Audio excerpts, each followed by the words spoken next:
Salam damai sejahtera Bapak, Ibu, serta saudara-saudari semua.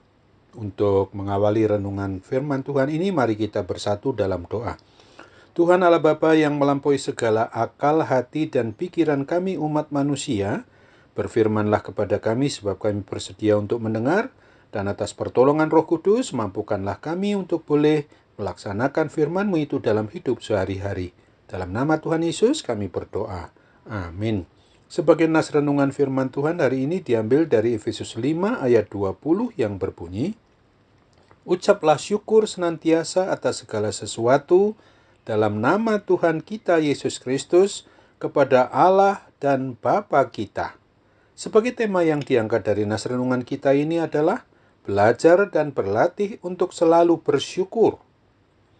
Selagi kita umat manusia masih diberi kesempatan untuk memperlakukan hidup di dunia ini, maka pada umumnya kita bisa dan dapat bersyukur apabila kita memperoleh hal-hal yang kita dambakan, seperti bisa menikah, punya anak, berulang tahun, untung besar, dan segala sesuatu yang baik dan yang menyenangkan hati kita. Akan tetapi, nas renungan firman Tuhan hari ini mau mengajarkan dan mengajak kita, pribadi orang yang beriman percaya kepada Kristus ini, untuk tetap bersyukur senantiasa atas segala sesuatu kepada Allah dan Bapa kita dalam nama Tuhan Yesus dan dalam persekutuan Roh Kudus, dan bagaimanapun harus dengan jujur dan tulus kita akui bahwa tidak mudah. Tetapi bukan berarti bahwa kita tidak bisa dilatih. Jika firman Tuhan yang dituliskan pada Alkitab ini mengajarkan hal bersyukur itu, artinya bahwa bersyukur itu kapan dan dimanapun dan bagaimanapun kondisi kita, tentang apapun, pasti bisa dicapai oleh kita orang yang mengaku beriman percaya kepada Kristus. Bagaimanakah caranya kita bisa dan dapat melatih diri agar kita dimampukannya untuk bersyukur di dalam segala hal seperti yang diingatkan oleh nas renungan firman Tuhan hari ini? Pertama, marilah kita harus selalu ingat bahwa segala sesuatu yang terjadi sesungguhnya adalah untuk mendatangkan kebaikan bagi kita umatnya yang tetap taat setia untuk terus mengasihi Tuhan Yesus. Oleh karena Dia sungguh mengasihi dan menyayangi kita umatnya, Dia telah berjanji untuk tetap menyertai dan senantiasa memberkati kita dalam kehidupan kita ini ketika kita mau dan tahu bersyukur melalui sikap, tingkah laku, dan perbuatan kita setiap hari. Jika kita memperoleh hal yang nampaknya menyesakkan dada kita, serta membuat kita gelisah dan bersedih, maka ingatlah selalu terus bahwa jika Tuhan pencipta dan pemelihara hidup dan mati kita itu mengizinkan kita untuk boleh mengalami semuanya itu, maka Tuhan harus sungguh-sungguh mengingatkan kita juga, sadarilah bahwa Tuhan kita Yesus Kristus itu sedang membentuk hidup kita ini untuk semakin baik dan indah, sehingga boleh menjadi sarana atau alatnya untuk kesaksian bagi dirinya. Bisa saja kita mempertanyakan keberadaan kita sendiri, mengapa hal-hal yang terjadi pada diri kita itu membuat kita jengkel, membuat kita marah, bosan, dan mungkin saja kita muak. Maka, jawablah dengan memakai dasar iman percaya kita kepada Kristus.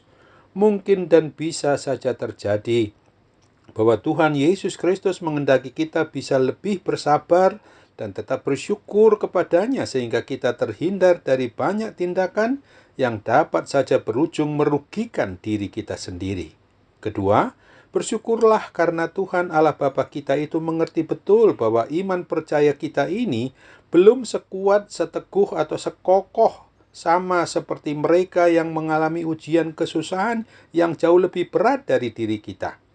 Tuhan Yesus menghendaki kita umatnya ini untuk selalu mau berlatih di dalam bersyukur agar iman percaya kita ini semakin lebih bisa dan dapat tumbuh menjadi makin lebih dewasa dan lebih kuat dan lebih kokoh lagi. Sesungguhnya di dalam menikmati hidup di kolong langit ini, kita perlu untuk senantiasa mau berlatih untuk terus dan selalu bersyukur adalah supaya yang harus kita kerjakan itu dengan serius agar dapat melahirkan kesaksian kita sebagai umat yang beriman percaya kepada Kristus dengan sebaik-baiknya. Tuhan Yesus menghendaki kita untuk senantiasa belajar bersyukur, berterima kasih, agar lebih sehat mental kerohanian kita, guna mengurangi depresi dan meningkatkan akan optimisme dalam hubungan sosial yang merupakan hal yang terbesar di dalam kehidupan kita untuk memperoleh kebahagiaan. Ingatlah akan firman Tuhan ini dalam 1 Tesalonika 5 ayat 18. Mengucap syukurlah dalam segala hal, sebab itulah yang dikehendaki Allah di dalam Kristus Yesus bagi kamu. Amin. Mari kita kembali bersatu dalam doa. Tuhan Allah Bapa di sorga, terima kasih karena firman Tuhan sudah mengingatkan kami hari ini untuk juga sekaligus memberikan adanya spirit atau juga tenaga, kekuatan, iman percaya kami ini untuk lebih bergairah, untuk dapat mengucap syukur di dalam segala hal, karena itulah yang memang dikehendaki oleh Tuhan Yesus bagi kami, anak-anak-Mu, umat-Mu yang sungguh-sungguh mau berserah, sehingga kami dapat bersyukur dalam segala sikap, tingkah laku, dan perbuatan kami sehari-hari. Oh Tuhan, tolonglah kami juga ketika kami dalam posisi menghadapi berbagai tantangan akibat pergumulan maupun permasalahan serta persoalan yang sampai saat ini belum ada solusi atau jalan keluarnya. Pasti Tuhan juga akan membukakannya bagi kami, akan membuat kami mampu juga menghadapi segala sesuatu yang senantiasa harus kami ikuti bersyukur, berterima kasih kepadamu, karena Engkau sendirilah sang pemilik atas diri kami. Sekarang bagi kami juga yang dalam kondisi sakit karena gangguan kesehatan, gangguan sakit penyakit apapun, termasuk hal-hal yang bisa saja membuat kami tidak indah dalam hidup sekarang akibat pandemi COVID-19 ini. Pasti Tuhan tolong kami, mujizat kesembuhan-Mu pasti terjadi dalam hidup kami. Dalam nama Tuhan Yesus kami berdoa. Amin.